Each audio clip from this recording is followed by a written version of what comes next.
Hello, everyone. Thank you for watching this episode of Really Dicey. This is Manny, and I'm here with.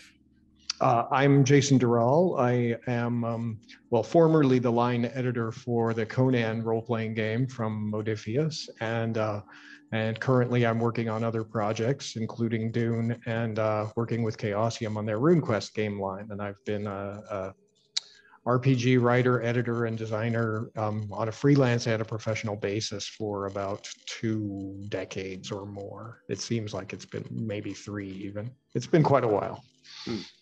And today we're going to talk about your work on Conan, Shadow of the Sorcerer from from Modiphius Entertainment. Yes.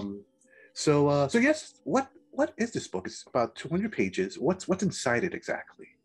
It is an epic campaign that takes the players from the streets of a city in Argos, which is sort of the Iborian Age's Greek proxy, to in pursuit of they have a magic artifact that they're sort of trying to get rid of. In a way, it's a little Lord of the Ringsy.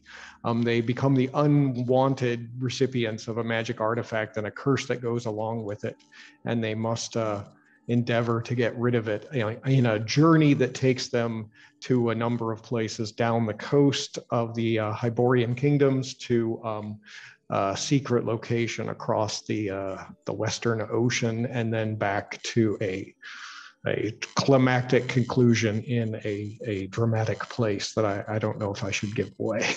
Anyway, it's an epic 7-part campaign full of swashbuckling, pulpish, sword and sorcery, bone-crunching adventure, and high magic and drama.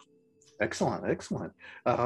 So is this book, would you say, is it for entry-level players or for veterans that have been playing the system for a while? Do you need to know certain books from the Conan lore? This book was explicitly designed and to stand alone. This can be your first introduction to the Iborian Age and the world of Conan. It does not require deep setting lore, and everything that the game master would need to know is in the book. There are references to the other books in the game line. Things like, hey, if you want to know more about this is where you could do that. Or if you want to have a random encounter with a creature like this, you would find its stats in like Conan the Pirate.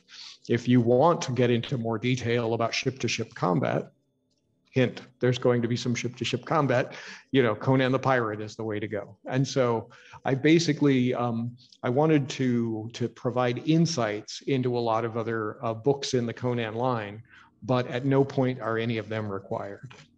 Oh, okay. Now this is more than an adventure book. There seems to be a lot of game master tools in this, but specifically the cities and locations that are very fleshed out. Could you tell us more about that? Well, it is. I go into more detail about the city of Argos, which is covered in Conan the Thief, I believe, or Conan the Pirate. There are so many. There are like 20-some Conan books that I worked on, so many, but it starts there. It takes you down to Ascalon, which is on the coast of Shem, which is another sprawling ziggurat-style city, a city rife with tensions between the ruling classes there. There is a mysterious jungle island with an entirely new culture there. And then back to I'll give it away. There you go back to Stygia, which is sort of a quasi-Egyptian land. And I really wanted, with this point, to give a side of Stygia you don't see, which is to say the jungle, or the desert nomads that dwell out there, and the people who are not working necessarily with the religious theocracy that defines Stygia. In the Conan the canonical Conan novels, you only really see the Stygian cities that are like big, sprawling, hostile to foreigners. They've got this, the cult of Set dominates everything. And that's true for the major cities, but there's this whole rest of the country that exists. And I wanted to kind of get into a little bit of the sort of Arabian adventure, Egyptian old culture there, where you've got, actual thriving cultures living out in the areas between the major cities. And so there's a bit of that too. So I want to know about the inspirations behind these adventures. I can't imagine writing for Conan is easy. So was there anything in the lore that inspired you? Did you look outside of that? How did you construct this adventure together? Oh, yes, there is a whole point there in the story, The Black Stranger, which has been rewritten as called The Treasure of Tranicos. There's a whole section where there's this mysterious treasure that is piled up in this cave, and it's a bunch of pirate groups converge on it, and Conan is in the middle of it. He's basically playing, sort of doing the Yojimbo thing where he's playing pirate factions off one another in the middle of a Pictish uprising. So anyway, there's a whole bit where they talk about this lost treasure that has been found. And one of them mentions, oh, there was a Stygian prince who went off and lived on some hidden island out in the middle of the Western Sea. And he took all this treasure with him when he was sort of abdicated.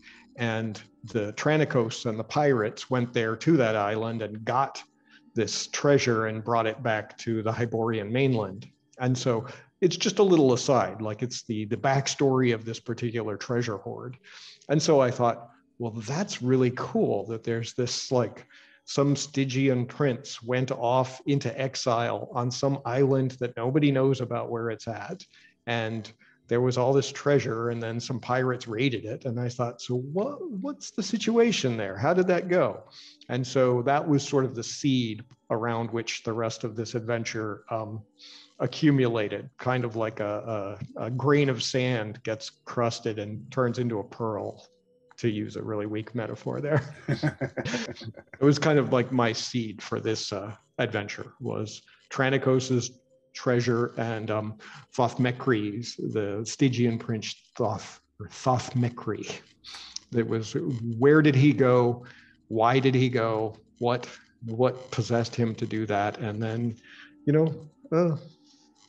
anyway, that's where it came from. Okay.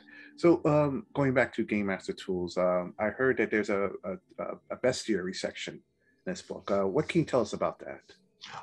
There is not. You are misinformed. There are a few new creatures. I decided to add some new creatures, including like what I think I called it a hell harpy, and a few new kinds of lizard folk, serpent people, some giant monsters, and a number of other interesting and weird creatures, including a specific type of lich. I won't go into more detail because that will, again, get into serious spoiler territory. But yeah, there are probably about a half dozen new monster stat blocks in there, and then lots and lots of so many NPCs. It's a pretty vast campaign. Oh, okay. With a lot of NPCs. Are there any other tools, anything else that I haven't mentioned about that's inside this book? At the very beginning, I include a section that talks about pacing and how to run adventures the Robert E. Howard way. For the Conan core book, excuse me here, I wrote a section called How to Write Adventures for the Robert E. Howard way. And this section, I might have had a different title. I think I called it the Iborian Railroad or something like that. But it's a section that basically gives advice on how to just keep the pace, provide narrative tension, and just constantly keep the players moving, and like never having moments of doubt or wondering like, what's going on? I don't understand. It's sort of like just keep the narrative flowing, keep them moving, give them pieces of information and the information they need to act on one step at a time. If you give them too much, they're going to sit down and start arguing, and lots of advice like that. And throughout the entire book, there are little example blocks like, what to do if a player character dies. How do you introduce a new character at this sequence? Like whenever you get to a new location, I talk about like, what happens if this adventure is off the rails at this point? How do you bring new player characters in, and who's appropriate and whatnot? So there's a lot of that kind of advice to sort of handhold a very beginning game master. let's talk a little bit about the tone of the adventure. What would you say is different about this than maybe other what would it be like other systems, other game adventures like from D&D or Pathfinder or anything like that? Mm. Well, I mean, one of the biggest issues that it is a point of difference between Conan and, say, Pathfinder or D&D is that magic is almost inevitably evil. Magic comes from pacts with dark creatures or demons or evil gods, if they actually exist. It almost never benefits anyone. And so the idea of like casual magic use is completely alien to Conan. There are no real like magic items per se, other than artifacts of incredible value or alchemical tokens and small bits like that. Um, and also there's no, I would just say, I know it's an outdated term, but alignment per se. There is no this universal good or evil. Let me say, there's no idea that the universe is ruled by any sort of moral concepts. It is I wouldn't say like a dark and gritty world, because that sort of implies, a grimdark thing, which I don't think the Hyborian Age is really. But it's a place where it's like morally neutral. I mean, if you are, dealing with demons and whatnot, you are going to suffer the consequences of that. But that is because of the very nature of those beings, not because there's a moral force for good out there in the universe. Whereas I think D&D and Pathfinder and the sort of games along that line, they definitely do imply this sort of cosmic balance, or they're like forces of light versus darkness. And Conan they hint at that every so often, but it's not an overall driving force. Great answer. And one last question. Sure. If I was running this game, running Conan, the Shadow of the Sorcerer, who would you be in my campaign?